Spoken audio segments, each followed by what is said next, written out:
How's it going, everyone? This is Dr. Brent Britt with Science of Falling, and today is the second fall technique that I want to teach y'all, and that is going to be simply the backwards fall, the lowest level technique for the backwards fall, rather.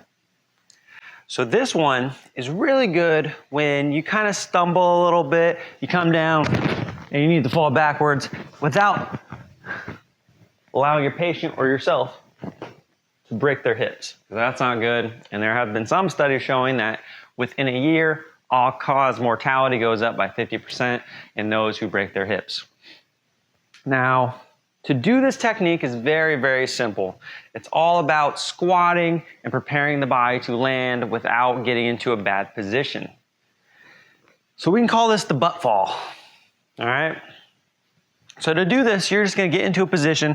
I usually recommend people use a mat for this. This is about a 2-inch thick mat. If you have a patient that's never fallen before, I recommend something a little thicker because this isn't necessarily the most forgiving if you do a technique wrong. But to get it ready for this position, you just want them to learn how to squat first. And if you saw my last falling video about the vertical falling techniques, this was in there. You want them to use that technique again. It's going to be the ankles being dorsiflexed, knees going over to second and third toes, and the hips hinging out. Now, once you're in this position, your patient or yourself might be going backwards. They stumble backwards going this way. Once you're here, you want to get down as low as you can before you allow yourself to hit the ground. Once you hit the ground, as you just see I did there, you hit the ground with the butt hopefully equal on both glutes. You don't want to be more heavy on one side if you can avoid it, because that adds more stress to that hip, higher chance of injury. So you're coming down, equal weight on both glutes, and then you round the back as much as you can, because you're going to use that force to act like a ball and roll, absorbing all that force. If you were to just stop right here and you stop, I felt all that force up into my rib cage right there. Didn't feel good, and with an unintentional fall, could result in massive injury. So again, to do the butt fall, the backwards butt fall, you are going to squat down as far as you can. Try to make sure you're going to go backwards equally on both glutes, and then ball up. Think of a roly-poly, and there you go. Now when you come back, a lot of people get scared and they want to put that hand out. So you're going back, they're looking, they're putting the hand out, oh no, I'm going to fall. And that sets you up to not only turn this way towards this hip, causing injury, also for a foosh injury on that side. The same thing needs to be avoided with both hands. Even if they're going to fall this way, that's not good because they're putting all that force through their shoulders and they're reducing their ability to even roll backwards and absorb more force. So again, just to recap the things you don't want to do, you don't want to have your patient or yourself turn, try to reach back with one hand. It's going to lead to a foosh injury through the arm, or greater chance of hitting that hip and causing a fracture, severe bruising, whatever it might be. Second thing, make sure they don't just put both arms back, because that's going to end up more likely for a foosh injury. Of course, the hips are a little bit safer, but the shoulders, the elbows, and the hands are going to get really damaged in this position if they go down pretty hard. I don't think there's any other normal kind of weird ways to do this. So just as long as you focus on those two different techniques, you're fine.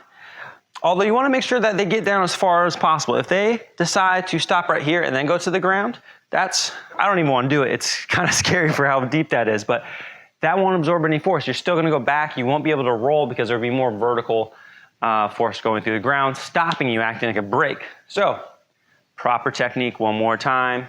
They're going to be stumbling back. They're going to have to stop. As they're going, try to squat down as far as they can. Hit their butt. Keep the arms up. Roll back like a roly-poly.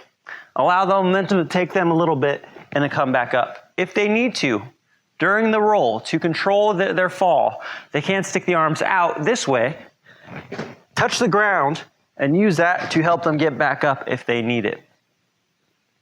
So let me actually show what this looks like in a real kind of, I'm stumbling backwards and I have to fall. Because it's easy to do this when you're in a controlled manner, But you need to get to the point where your patient knows how to do this reactively and not so much in a prepared sense, because falls are never prepared. If they were prepared, we wouldn't be falling. It would just be an act of some sort. So let's watch this real quick. So I'm gonna be stumbling backwards. I need to get down.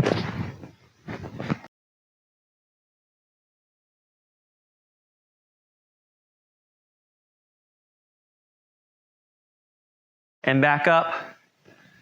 Saved a lot of energy with that. Have your patient practice on the grass, on a mat, on a very, very soft surface of some kind. Now, once you get it down and your patient gets it down, it would be beneficial to try on a hard ground. So this ground, although it has carpet on it, is more concrete than anything. These techniques don't feel good on the ground, but they can save you. So going down, up. That would be the next progression. And what is ideal with that as well is it actually gets the bone density working a little bit. We actually start modeling the bones after these falls, and it gives them a greater chance if this fall were to happen, not to break a bone, not to suffer an injury. So there you have it, the backwards butt fall. One of the simplest but most effective techniques you can teach your patient. Thanks for watching. See you next time.